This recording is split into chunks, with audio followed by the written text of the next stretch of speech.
Suicidal solidarity. Suicidal solidarity.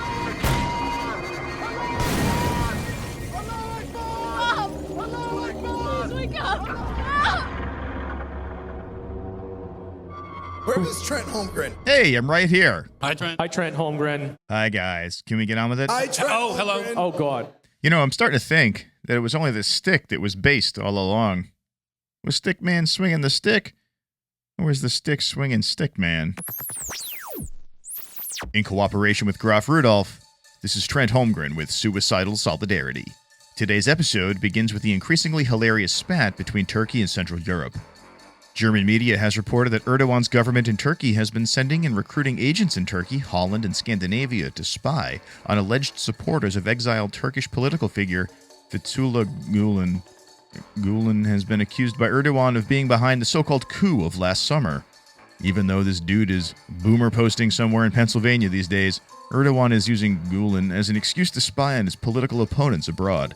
Well, the Germans gave him a definitive 9 on that one, and raided the homes of 4 Turkish imams suspected of spying for King Cockroach.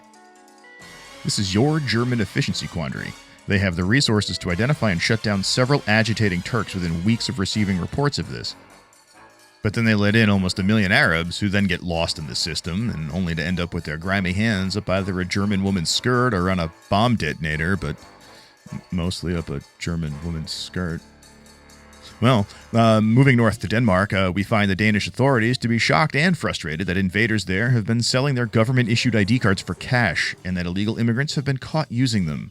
With no unique serial number or other identifying features, these cards are often only the ID that the invaders in Denmark possess, and they're automatically replaced if they're quote-unquote lost.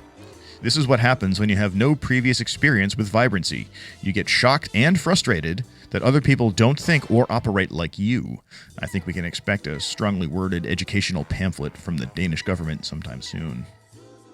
In general European news, Front National leader Marine Le Pen, a German AfD leader Frauke Petry, and Austrian FPO leader H.C. Straka have recently completed what can only be called the Bad Eurogoy World Tour. All 3 nationalist leaders have visited Russian President Putin and other Russian lawmakers in the past week, discussing Euro-Russian relations and other shitlordy things.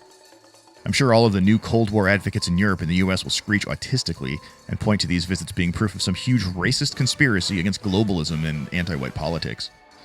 I wonder where they would get that idea. Late this past Wednesday afternoon, UK Prime Minister Theresa May officially submitted her breakup letter to the European Union.